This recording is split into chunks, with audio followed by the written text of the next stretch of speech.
Rui Pinto, olá, bom dia. Bom dia. Para nos falar da importância dos ligamentos do joelho, é esse o tema de hoje, não é? Se falámos de menisco a semana passada, Exatamente. agora temos que ir Continuando, nos aproximar, não é?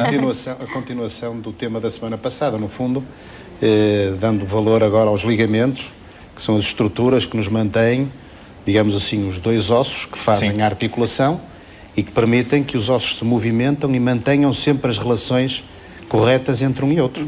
Portanto, isso é função do ligamento. Claro. Nada melhor do que continuarmos a falar Então aqui vamos, com imagens, não é? Vamos ver as Será imagens melhor. para que não haja qualquer dúvida, ou então para prestarmos alguns esclarecimentos que achamos devidos. Portanto, vamos só recordar o menisco. Vamos lá talvez. recordar o menisco. Portanto, o menisco foi aquela estrutura semicircular que existe entre o fémur e a tíbia. Permite adaptar uma superfície redonda a uma superfície plana. Os amigos telespectadores que não sabem o que é o fémur e o que é a tíbia são os dois ossos. O osso da perna e o osso da coxa. Ok. Portanto, no fundo, o menisco adapta estes dois ossos de configurações diferentes, um redondo e um plano. Depois, esta estrutura tem que ter uma estabilidade. Isto é, os ossos devem mexer um no outro e manter as suas relações sem saírem, sem haver perda de contacto desta estabilidade, desencaixar. Portanto, isso é feito por umas estruturas ligamentares, que no joelho existem 4 fundamentais. Existem mais, para os especialistas do joelho, existem mais estruturas que são responsáveis pela estabilidade do joelho, mas assim, em termos gerais, nós temos um ligamento lateral interno, um ligamento lateral externo e 2 ligamentos cruzados, o cruzado anterior e o cruzado posterior. Estas 4 estruturas são as estruturas ligamentares fundamentais para a estabilidade do joelho. Cruzam mesmo o joelho? Portanto, isto no fundo, o lateral externo fica do lado de fora do joelho, o lateral interno fica do lado de dentro da parte interna do joelho e depois os ligamentos cruzados ficam no meio do joelho, no centro do joelho e cruzam efetivamente um anteroposterior e um anteroposterior e um posterior-anterior. Portanto, funcionam em termos... Alguns dos palavrões que nós ouvimos nas lesões mais graves dos atletas. Exatamente. Cruzado anterior e cruzado posterior. Exatamente. Mais o cruzado anterior ligado às lesões do desporto e às lesões de contacto. Sim. Podemos passar? Portanto, como se falou, os meniscos adaptam estas duas estruturas, uma circular e uma plana. Os ligamentos fazem com que haja resistência ao deslocamento para fora ou para dentro da tíbia em relação ao fémur e que faça anterior e posterior. Portanto, essas são as funções dos laterais, que impedem que o joelho se desloque para fora ou para dentro, e o anteroposterior em sentido anterior e posterior. Doutor, e o que é que o golfe tem a ver com isto? O golfe aí não tem nada a ver com isso, não quer dizer que no golfe também não se arranjem lesões dos ligamentos e lesões dos meniscos. Mas está ali um edge que é um ferro com que se joga o golfe. Exatamente, o edge é um ferro do golfe, mas isto digamos assim, é o efeito de rampa, não é o efeito de cunha. Ok. Ok? Portanto, o efeito de cunha é o efeito do menisco. O menisco, no fundo, é uma cunhazinha que existe entre o fémur e a tíbia. Portanto, daí o edge. Sim, sim. Agora, os ligamentos, de facto, são as estruturas que permitem garantir e que garantem a estabilidade do joelho. Portanto, o joelho mantém-se. Além disso, temos toda o componente muscular à volta disto. Quer dizer, isto não é único. Não são apenas os ligamentos que seguram. Não são só os ligamentos que seguram. Depois temos toda a massa muscular e todos os complexos musculares à volta do joelho que o seguram também. Agora, de facto, os ligamentos cruzados têm esta configuração. São efetivamente os ligamentos que cruzam no interior do joelho e que o cruzado anterior impede que a tíbia se desloque para a frente e o cruzado posterior impede que a tíbia se desloque para trás. Portanto, todas as solicitações em exagero, portanto, se nós levarmos, era clássico dizer-se que a lesão do cruzado posterior acontecia quando havia um acidente frontal e que o doente batia com o joelho no tablier, que agora estão mais defendidos, as estruturas, claro, e todas as estruturas, a forma como são feitas os tabliers dos automóveis são diferentes. Mas isto era um facto, que o tablier batia sobre a tíbia, arrastava a tíbia para trás e rasgava o ligamento cruzado posterior. Portanto, era um dos efeitos, uma das prováveis maneiras de lesar este ligamento. Sim. No desporto e com mecanismos de torção, como no último programa falei, o mecanismo de torção do joelho pode lesar o cruzado, continuando a torcer o joelho, pode lesar os ligamentos, quer os laterais, quer os cruzados. Esta imagem até dói. Exatamente. É neste mecanismo, digamos assim, de rotação do joelho e de desvio em valgo ou em varo, em desvio para dentro ou para fora, que se fazem as lesões do joelho, como esta aqui, em que é um traumatismo anteroposterior em que o joelho praticamente estava para trás. Portanto, estes ligamentos rasgaram.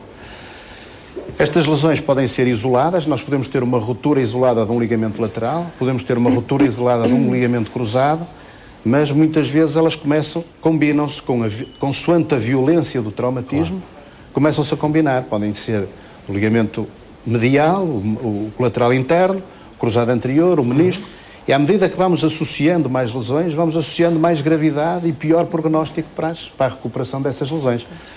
Quando estas lesões se associam também a lesões ósseas e a lesões da cartilagem, conseguimos complicar mais o quadro e o prognóstico da recuperação.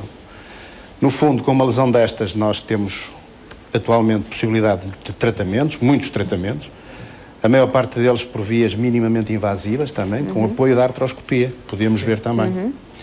Portanto, como é que nós estudamos isto? Estudamos testando o joelho, testando a estabilidade do joelho, tentando forçar o movimento entre o fémur e a tíbia, e ao forçarmos esse movimento, nós sabemos de facto se o ligamento está roto ou se está íntegro. Portanto, quer estas manobras de gaveta, como se costuma chamar, que são estas manobras em que nós puxamos o joelho e que empurramos o joelho, nós sabemos se o ligamento está ou não íntegro. Há muitos testes e a maior parte das vezes nós conseguimos ter um diagnóstico clínico da lesão ligamentar, antes de irmos à confirmação pela imagem que podemos ver a seguir. Estas são as imagens normais, estes são os ligamentos cruzados no interior do joelho, estes aqui são os ligamentos laterais, que se veem perfeitamente em ressonância, e a sua lesão, como se vê aqui, este ligamento está separado, digamos assim, há uma interrupção do ligamento que não se nota neste caso. Portanto, isto é uma lesão do lateral interno, e aqui que nós vemos perfeitamente o ligamento cruzado anterior, mas aqui ele desapareceu. Portanto, isto é o que nos mostra a lesão do ligamento, ou nos confirma, digamos assim, a nossa suspeita clínica. Desaparece, pode ser reconstituído? Claro. Sim. E deve ser reconstituído. O ligamento cruzado anterior, ou provavelmente aquele que se lesa mais vezes e que há necessidade de reconstrução cirúrgica, porque o lateral interno também se lesa, e muitas vezes esse lateral interno é possível de tratamento conservador, não operatório. Sim. À medida que se começam a complicar e a associar mais lesões, é que nós cada vez temos mais necessidade da reconstrução cirúrgica. Podemos ver, em artroscopia, o que nós conseguimos ver, isto é um ligamento cruzado anterior, este feixe enorme, com este gancho que se puxa e que se testa, digamos assim, a resistência do ligamento, e isto são lesões do ligamento, é que se nota que, de facto, aquela estrutura que ali está certinha, brilhante, aqui está interrompida, está rota, e aqui está completamente rota. Ali uma ruptura parcial e aqui uma ruptura total, em que o ligamento, submetido pela tensão do gancho, está cede completamente. Portanto, isto são lesões que necessitam de reparação, que podemos ver a seguir. A reparação, aqueles são um tipo de ortótese que se usam para algumas lesões ligamentares, não necessariamente cirúrgicas, que não são os cruzados. Os cruzados, normalmente, nós reparamos por este tipo de pequenas incisões no joelho, com artroscopia, com os aparelhos mais ou menos complicados externos que nos permitem orientar o ligamento para o reconstruir e o colocar na sua posição anatómica.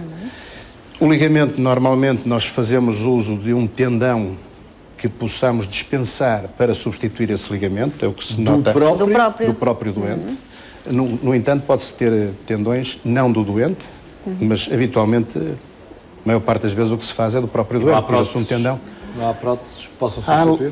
Há ligamentos de banco, digamos assim, de dador. Não é? Isso há a possibilidade de ter. Agora, de qualquer das formas, estes tendões estão junto ao nosso joelho que nós precisamos de operar. Nós não precisamos de ir a outro joelho. Nem ir a outro sítio. Portanto, é no próprio joelho que vamos buscar o tendão necessário. Podemos ir buscar um dos tendões internos que se pode ir buscar, ou até o tendão, uma parte do tendão rotuliano se pode utilizar para reconstruir. Se tira de um lado e põe no outro, esse não nos vai fazer falta? Pois. Não, são substituíveis e eles, passados uns tempos, estão compensados em termos musculares. Muito bem. Agora, realmente a nossa máquina é um espetáculo. Depois o que se passa é que nós passamos, com o auxílio destes instrumentais mais ou menos complexos, conseguimos passar o ligamento para dentro do joelho por estas 3 pequenas incisões, e isto é o aspecto que depois temos com o ligamento já reconstruído. Não é exatamente igual ao nosso, mas fica bastante a funcionar, fica bastante bem. Portanto, eu penso que isto é uma das cirurgias que mais têm evoluído nos últimos anos. E que... Já não vemos aquelas imensas costuras nos joelhos? Não, nem aquelas cicatrizes enormes. Claro. Eu, sei lá, quando comecei o meu internato, a reconstrução de ligamentos obrigava a 2 extensas cicatrizes, uma na parte anterior do joelho, outra na parte lateral, que neste momento são praticamente... Bom, e aqui há uns Não anos são- muito pouca gente queria ser operada aos joelhos, porque isso significava também, as nossas muita falta de mobilidade claro. no futuro. E as não é? nossas indicações também eram um bocadinho mais restritas, porque também não tínhamos possibilidade de ter esta capacidade que temos agora tecnológica, e portanto as nossas indicações também não eram tão alargadas. Neste momento é possível nós fazermos isto e no dia seguinte ter alta e andar com canadianas, deambular e andar. Portanto, é perfeitamente possível esta recuperação que há uns anos atrás obrigava a longos internamentos e a longos períodos de gesso. Doutor, são todas as imagens que queríamos mostrar? Sim, sim. Então, por favor. Com a idade, também os nossos tendões podem ter tendência para ganhar uma lesão grave a ponto de necessitarmos de uma intervenção? Isso aí é menos... Quer dizer, as lesões degenerativas devem ser tratadas de forma diferente. Sim. As lesões agudas traumáticas são tratadas desta forma. Claro. A lesão degenerativa do ligamento, normalmente, que pode acontecer, pode haver degenerescência do próprio ligamento, mas habitualmente é uma lesão mais complexa que engloba não só o ligamento, mas também as outras estruturas do joelho. Claro. E se calhar isso está integrado num processo de artrose. Portanto, o tratamento aí já é um pouco diferente. Claro. E depois, provavelmente, para a semana falaremos mais sobre essa parte do envelhecimento do joelho e do que é que nós podemos fazer no sentido de compensar um pouco esse envelhecimento ou até substituir o joelho. Substituir o joelho na totalidade. Está bem, doutor. Muito obrigado. Ficamos a aguardar para a próxima semana. Doutor Rui Pinto, hoje na Praça da Alegria. Muito obrigado.